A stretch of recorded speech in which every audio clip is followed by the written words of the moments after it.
Hi, everybody. Welcome to 2020, The After Show. I'm Deborah Roberts, and I'm happy that you joined us again today. If you saw last week's show, I know you probably haven't forgotten it, and if you didn't, you're going to hear all the details, and we're going to share some extra details, too.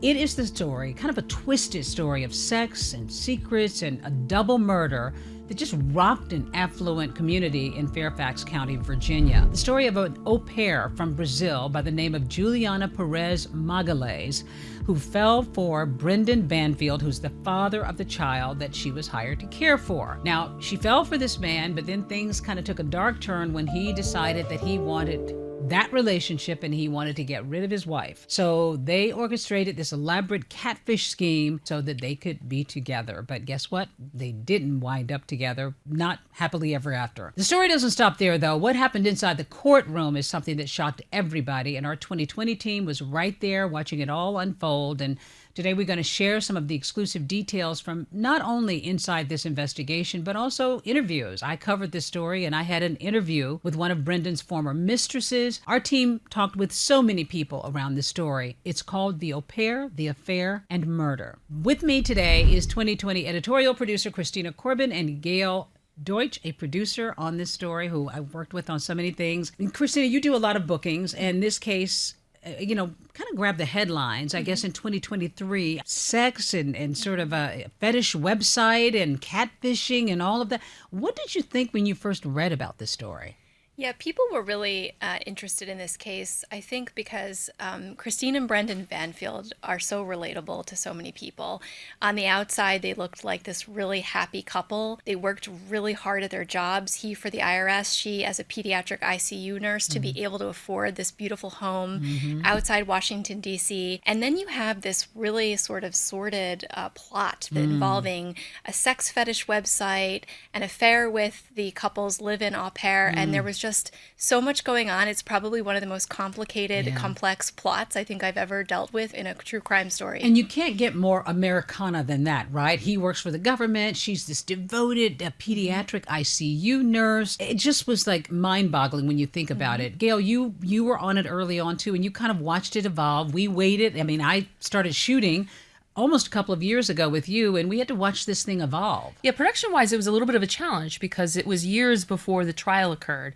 And Christina, luckily, was gathering bookings along the way. So we were doing interviews and then working on other stories. Yeah. And what's also interesting is a lot of the critical details we didn't even get to see until the trial. Like, for instance, there was a 911 call that we knew about with Brendan and Juliana on it that we didn't get to hear until just very recently. And you and I talked about how everybody was speculating about what really happened in that house because you've got Christine who was killed and then you've got this stranger who was killed. So we began peeling back the layers, trying to meet family and friends of the couple. I remember sitting down with Brian Jarrett, a friend of Brendan's who, described their lives, and they met on a gaming website. And so Brendan was very much into gaming, but they only knew each other online, but yet Brendan's personality came out online, and he was this guy who was like, take charge, but seemed to kind of have the world figured out, Brian thought. Yeah, I mean, they developed into a real relationship where Brian became friends also with Christine. They were both nurses, actually, so that was a common thing. Oh, that's right. But Brian talked about how, this hasn't come up in our show, but that Brian was a really good Magic the Gathering card player, which requires some strategy and skill.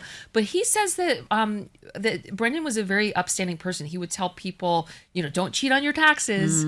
Somebody he looked up to. Yeah, he thought that this guy was like very upstanding. Christina, when you think about the au pair, because a lot of people outside of New York don't know that term as well, but I've known friends over the years who have hired these young women who come from, typically women, who come from other countries. They live with the family. They're sort of immersed in their lives. It's more than just the classic babysitter. And that's what's so interesting because Christine liked that concept. She had an au pair in the house before, went really well. That woman got married. She was a part of the family. So this was something that she felt very strongly about, right?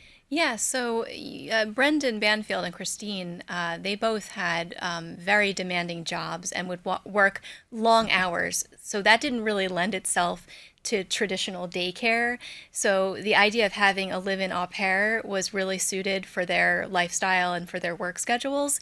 And the Banfields had an au pair prior to Juliana Magalhães, and it was really successful. And Christine actually became very close with that au pair, and they became sort of these really great friends. So they thought, the Banfields thought very highly of the au pair program, and they wanted to bring somebody else in, and they did, and they brought in Juliana. Yeah, and as somebody who has had babysitters and nannies in my life, you do depend on these people, but to have them living inside the home, Gail, and like really bonding with the family is sort of tricky, I guess, keeping those lines blurred. So in this case, Juliana falls for Brendan or Brendan falls for her. I'm not sure which one came first, but at what point did their relationship become physical? Well, Juliana says in her testimony that it was around a year where they just had a relationship where they didn't even talk that much. She was mostly interacting with Christine. And then it turned physical. Brendan, in his testimony, says that she came on to him. Who knows what really happened? But then it turned into where they began also dating. What was interesting is that Christine was very open and bubbly and posting online, and she would post pictures of, either her family or, her relationship. She felt very, very good about this. Her friends, and we'll talk more about this later, wondered whether her life was as fairy tale as it sounded. So obviously the specter of divorce is raised. If Brendan is so unhappy, why doesn't he decide to get a divorce right away? When you started to investigate, what did you learn about those early moments of his discontent? Well, I spoke to several people who knew Brendan years ago, knew Brendan recently, and they said that Brendan was always fixated on money. He was always fixated on finances. So he didn't want to be hit with the cost of a divorce and what it would cost him financially. Right. He wasn't willing to have to lose money and also give up custody of his young daughter, or share custody, I should say. Yeah. Yeah. Well, it led to some very strange things. So ladies, don't go anywhere, and you don't go anywhere, because when we come back, we're going to dive into this sort of disturbing scheme that you're going to hear about that Brendan and Juliana plotted, from a fetish website to an unsuspecting victim who was lured to the Banfields' home. We've got some exclusive details when we come back, so don't go anywhere.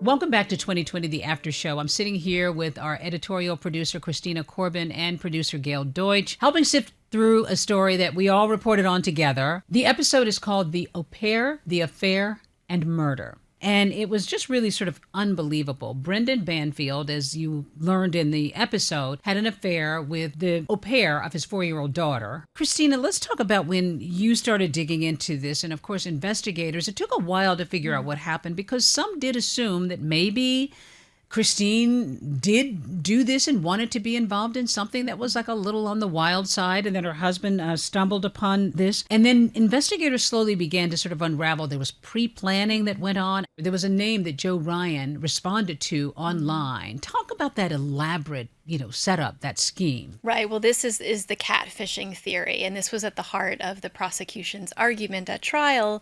Was basically Brendan Banfield and Juliana Peres Magalhães used Christine's photo to create this profile in Christine's name, although it was under the name Anastasia 9, to lure this unsuspecting person to the home with the idea that he was going to engage in a consensual sexual encounter with Christine Banfield.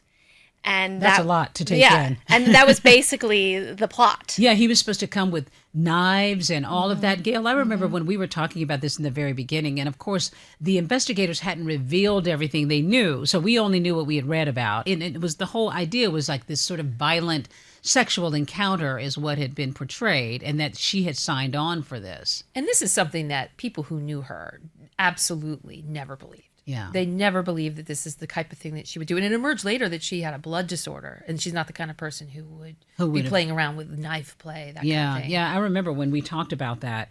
And then there were also moments that were revealed. I mean, she was even thinking about her daughter even as she lay dying in the house. I mean, she even uttered some words about her daughter. This is one of the most heartbreaking parts of it. This was revealed in Juliana's confession to police. It didn't come up at trial, but in this, she talks about how Christine's final thoughts were about her daughter and her daughter's birthday, and that, why did this have to happen before she could celebrate her daughter's 5th birthday? Still so thinking. It's truly. I mean, till the end, she's a mom who's caring and thinking about her daughter.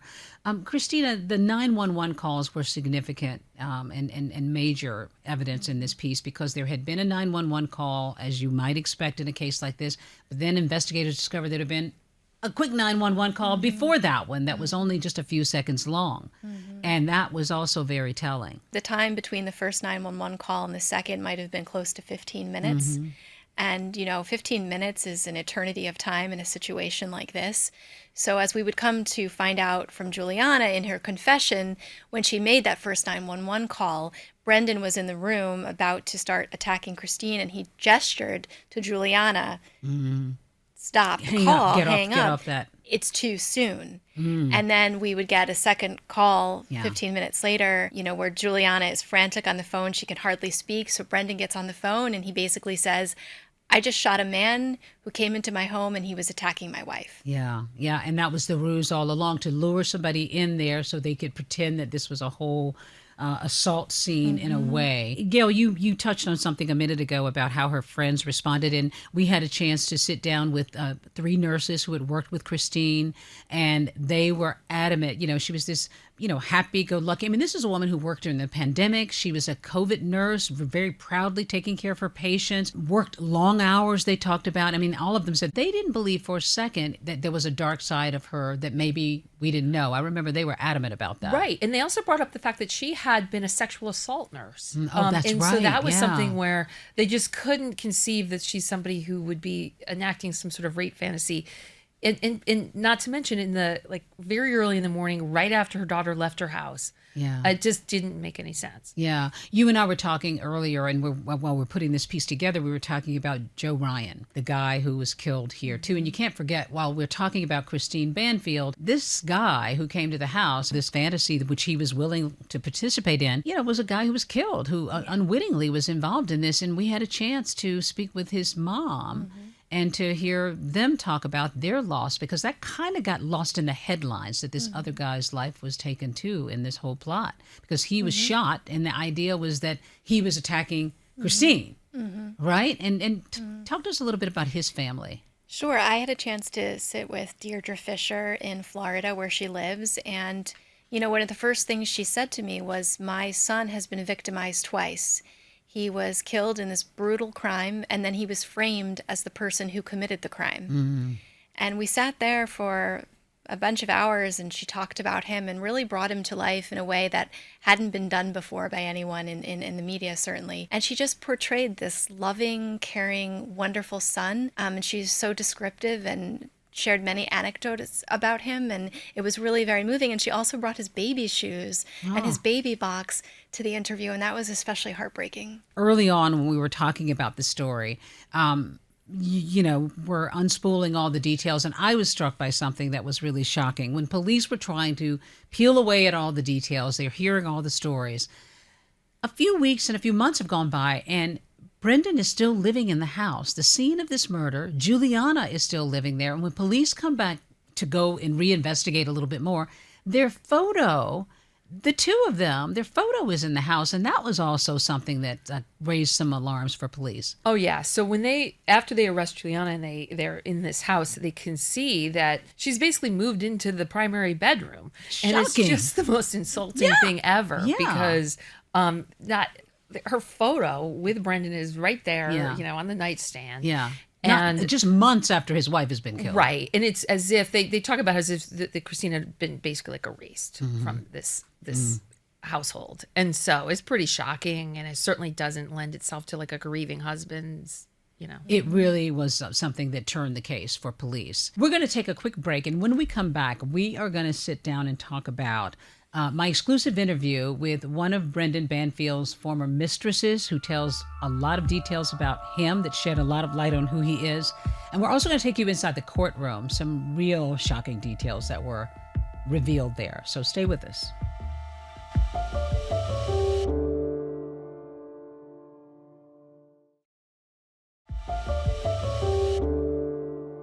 Hi there, everybody. Welcome back to 2020, the after show. And there are some really unusual details that Christina Corbin and Gail Deutsch are sharing with me in our most recent 2020 episode called The Au Pair, The Affair, and Murder. Brendan Banfield had a history of infidelities, and you all were able to convince one of his former mistresses to come forward. And what was so interesting to me is that she had a real resolve about wanting to share her story. We called her Jennifer. The twists and turns in this case and sort of the bizarreness of this case, she started her relationship with him on a sugar baby website. Well, it was a big unexpected surprise that she came forward in the first place, and we were able to corroborate a lot of her story with text messages, a photo, some emails.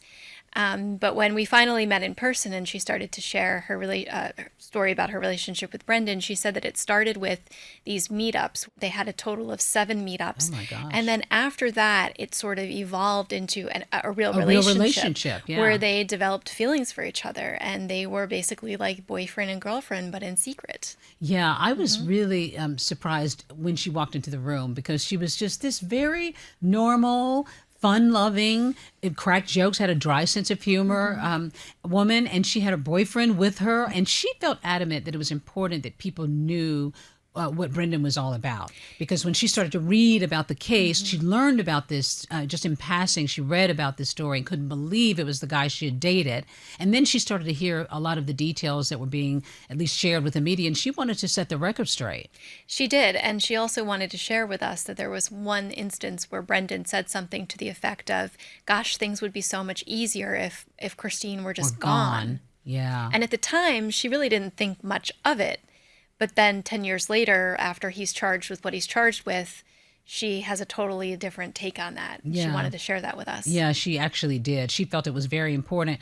Gail, the idea that he was able to sort of lead this double life in a way, I mean, presumably his wife didn't know the extent. I mean, we did learn that she did know that he was not completely faithful, but obviously didn't know the extent of it.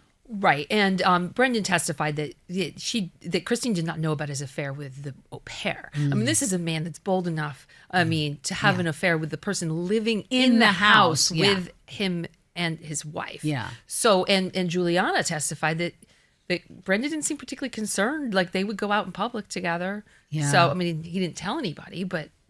Yeah, she also talked about how when they went on a trip to New York, but you try to figure out like how he was able to figure all these things out. But we've done plenty of stories where we know that these things do happen and people do figure it out.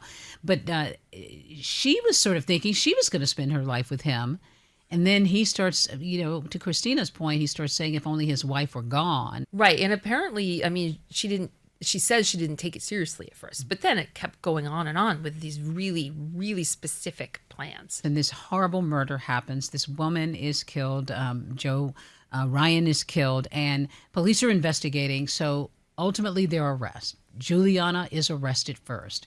And she was sort of the lower hanging fruit in a way because she had admitted that she actually shot Joe. Right. Day one, she told police on the scene that she had been one of the people who had shot Joseph Ryan. So she was arrested first. And it took a year before Brendan was. And that's the part two where I think police said that they couldn't see how that, or prosecutors, they couldn't see how that was a justifiable killing when Juliana pulled the trigger, hence her arrest. Yeah. So she's arrested, and then months later, ultimately, he's arrested too. Right. And that arrest is, investigators say, it was after very careful looking at forensic evidence, blood evidence, digital evidence, and that's what led to his arrest. That's before Juliana flipped on him. So do you think that he, oftentimes there's such hubris in these stories, right? People think they are not going to get caught. He clearly had...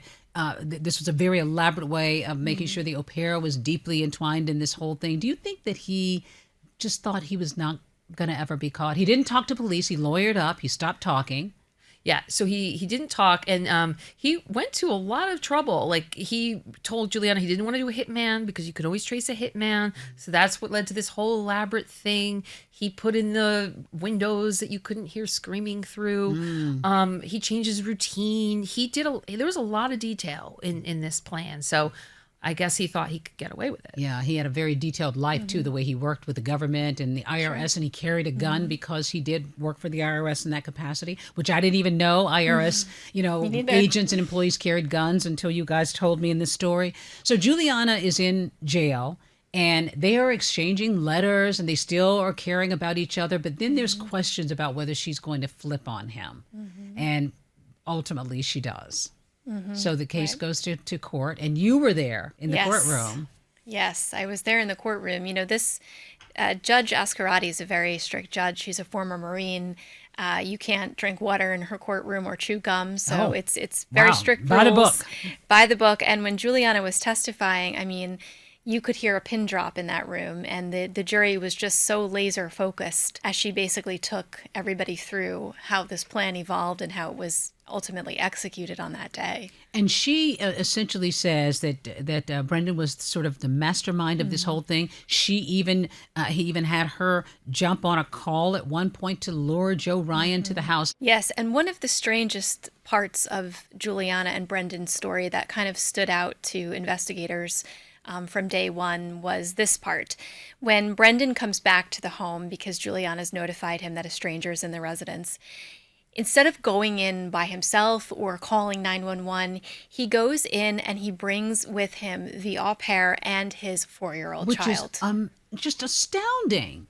And if you really, as a law enforcement officer especially, believed that there was danger in that home, or you didn't even know what you were going to find in that home, would you bring who would a child in with you? Yeah. No, that was actually very, very stunning. And that resulted in additional charges against him. Right. Yeah. So what about the emotion between them, because you're sitting there, you're watching. When she's testifying, is Juliana looking at him? Is he looking at her? What's going on with body language? She didn't really look at him. She was sort of looking at, the prosecutor or the defense attorney on cross. I think there was one moment where the defense attorney said something defective, and you knew this happened, you didn't tell anybody, and no one else knew the truth. And she kind of looked over at Brendan and said, well, Brendan knows. He knew the truth. Yeah. Right. Yeah. No, that was pretty dramatic stuff. Yes. And Gail, you and I, finally felt like we sort of knew what happened, because we're trying to piece this all together as we're preparing the story. But the intricacies of what happened that day in that house were finally revealed because Brendan took the stand. And he hadn't talked to anybody. And now finally you're hearing his story. And he's, of course, telling a real story, a big story that investigators weren't sure they really truly believed. Clearly the jury didn't believe him. And he said certain things in there that were off-putting, particularly the way he disparaged his wife in certain ways, and she's not there to defend herself. But it was fascinating hearing his side, his story of how it happened, that it was just crazy that he could have been behind it. Yeah, well, clearly it didn't pay off for him because he was convicted. 2 counts of aggravated murder, use of a firearm in a felony, child endangerment, as you said. He was convicted of all of these things. We don't know exactly what he's going to serve, but he could serve life in prison. Just last week, Juliana was sentenced to 10 years on a manslaughter charge for which she pleaded guilty in 2024. The judge said her actions were deliberate, self-serving, and demonstrated a profound disregard for human life. And she does not deserve anything other than incarceration and a life of reflection on what she has done. Juliana said she prays for forgiveness and acknowledged that she can never take back the devastation that she has caused. Both of them obviously are paying the price for this horrible scenario. And, the families always get you, when we talk about this. And the family had been quiet. Christine's family had been quiet. And then they gave us a statement, Gail, just at the very end, just before we went to air, about how they, felt about her, what the world is missing, how hard it was to hear her name sort of dragged through the mud, but yet they want to make sure that people remember the bright light that she was in their lives. Yeah, exactly. I mean, they want people to know her for the beautiful, caring person that she was. And same thing with Joseph Ryan's mom. I mean, she was just very touching and very strong in her interview, talking about how she wants people to understand who her son really was. Yeah. And people have this vision of him that's not true. This is a story that just has a lot of captivating details, right? But at the end of the day, there are a couple people here who lost their lives, and you do such a great job of reminding us and bringing in people into these stories who will talk about their lives and remembering the victims. So Sure, yeah. When you hear about their stories, I mean, Christine could have been anybody's friend, anybody's sister, and same for Joe. I mean, I think they're really relatable. And one thing we do so well here at 2020 is we really try to bring to life the victims in our stories so they're not just remembered as a victim. yeah, yeah. Well, this is a story, I tell you, that people will be talking about for a while, and particularly because the trial just happened, and we've been working on this for a long time. Ladies, it's always a pleasure. Gail, so great to see you. Great to see you. Thank you very much. Thank you, Christina, Deborah. thank you so much. And thank you all for being with us today. Remember, you can watch the latest episodes of 2020 on Friday nights on ABC, and you can stream episodes just like this one anytime on Disney Plus and Hulu. Take care, everybody.